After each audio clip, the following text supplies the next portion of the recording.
The year was 1989. I'd gone out the night before with some friends. I think I'd fallen asleep face first on a waterbed with no sheet on it. I just remember peeling myself off of there, and my mom was yelling at me about it. I live with my mom, my grandma was yelling at me.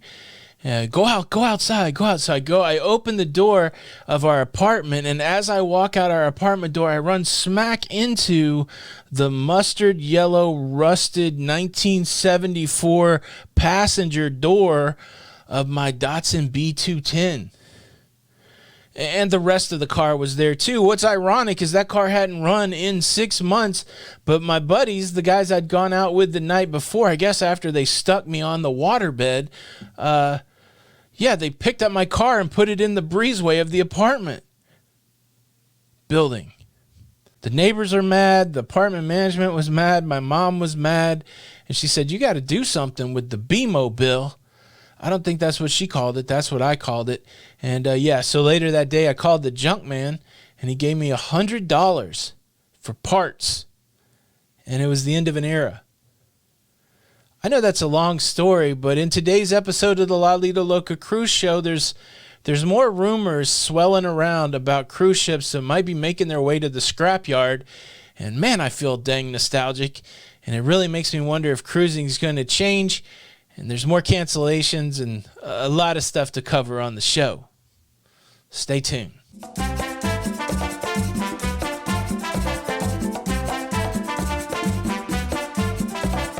Hey, what's up, everybody? Welcome back to the show. I'm your host, Tony.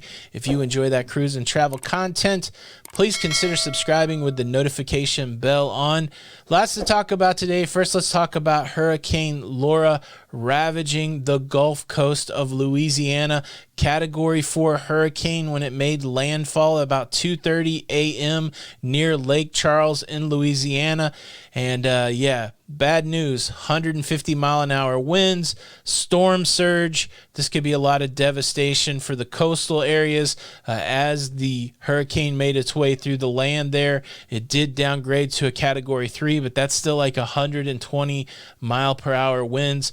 And so we're just waiting to see if our friends are okay in that area, waiting to see what the outcome is. Thoughts and prayers for people in the path of the hurricane. You can't escape nature, and here it is right in our face in the middle of an already crazy 2020. So if you're out there in the path of the storm, hopefully you are okay and safe. The next story, more of a feel-good story. MSC Cruise Lines doing a really nice thing, giving a discount to healthcare workers, discounts on cruise fares that will equal at the minimum of 50%. These are for cruises in 2021, and if you're a healthcare worker and you want to book a discounted cruise with MSC, beginning on August the 31st, you can reach out to MSC. You can work with your travel professional. You've got all the way up to the end of April 2021 to book this discounted fare, and all the cruises that are eligible are the 2021 cruises up until December 31st, 2021. Good job. Big up on you, MSC, for making an accommodation for the healthcare worker. And thanks to all the healthcare workers out there that are doing everything they can to keep us as safe as possible during this time in history. Stay safe. Thank you. Got a slew of cruise lines that came out with cancellations yesterday and today, mostly cancellations in Australia, in Asia, some world cruises. Let's run through all of the cancellations that just came out. First, let's talk about Royal Caribbean. Royal Caribbean just sending out an email to travel partners saying we're canceling cruises in October. In Australia, we're also canceling cruises in September. In Asia, we're going to give it a shot later on in the year. The Australian cruises, they were supposed to start on October the 1st. Those cruises are now canceled. They're going to try to cruise on November the 1st. They say they're getting in alignment with CLIA here in North America. And in Asia, they're canceling all the September sailings for the Spectrum of the Seas and the Quantum of the Seas. All the Carnival brands in Australia also canceling their cruises in Australia. We're talking Princess, talking P&O, we're talking Carnival Cruise Lines. They have decided they will not start sailing in Australia and New Zealand until December the 2nd. They'd previously considered sailing in October, November, but now, based on everything that's going on, they will not attempt sailing in Australia or New Zealand until December. And the last bit of cancellation news, let's talk about luxury line Cunard, which is another one of the Carnival brands. They do a lot of world cruises. They have some pretty significant long itineraries. They're giving it up for 2020, canceling cruises well into 2021. They have some very specific ships with very specific dates. The Queen Elizabeth will return to sailing on March the 25th, 2021. The Queen Mary II will resume to sailing on April the 18th, 2021, and the Queen Victoria will resume to sailing on May the 16th, 2021. It should also be noted that the itineraries for the Queen Elizabeth from March the 26th to December the 13th, 2021, those itineraries have been canceled. Those were long, big itineraries. Instead of that, they will be doing cruises around Europe, smaller, shorter cruises around Europe, leaving out of Southampton in the UK. So cancellations do continue. Just a reminder of the dates that we're tracking along with the CDC no-sell order expires on September the 30th, 2020, and then CLIA's voluntary ban of sailing here in North America, it expires on October the 31st, 2020. And so we're moving into that time period where announcements usually come where these things could be extended. We're seeing more and more cruise lines giving up on 2020. But we still have some contenders in the race for some 2020 cruises. MSC would love to cruise out of the U.S. Of course, I think Royal Caribbean International, I think Carnival Cruise Line of the Carnival brand, possibly Norwegian. I think they're going to try to get some cruises in North America in 2020, November, December cruises, if they're not hindered by any other regulation. So we're going to keep watching that. That's my hope, at least. But there is a report out from Port Canaveral that maybe draws some of that into question. The fine leadership over there at Port Canaveral, they had to submit a budget for 2021. And in that budget, they have to project revenues. And their revenues comes from ship dockings and terminal services and stuff like that. And they said, let's not put anything down for 2020. So Port Canaveral has essentially given up on 2020. But the way they spin it is, look, we're being ultra conservative. We don't necessarily know for sure there won't be any cruises in 2020, but we don't want to be held accountable to it on the budget. Let's just go ahead and write 2020 off. Let's plan for cruising to resume in 2021. It'll be nice if we get some cruises in 2020. So they weren't given the hard stop, like nobody can come to the port, not that kind of thing.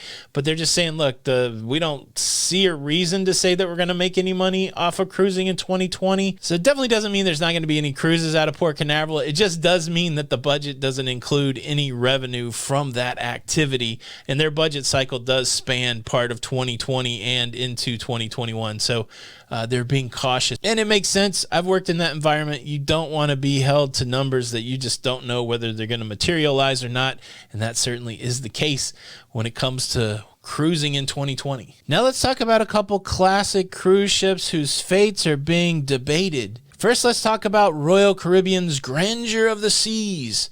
It's a classic cruise ship. If you go to any of these places where people talk about cruising, that are nostalgic about cruising, people that are royal, loyal, they love this cruise ship. And there was a collective sadness that went along with an announcement that came out earlier this year that the Grandeur of the Seas would go to Pullman Tour to become another ship in the Pullman Tour fleet like other Royal Caribbean ships have. Pullman Tour, a cruise line that Royal Caribbean owned a piece of, a significant piece of. You know, Pullman Tour that went bankrupt and scrapped all of its cruise ships.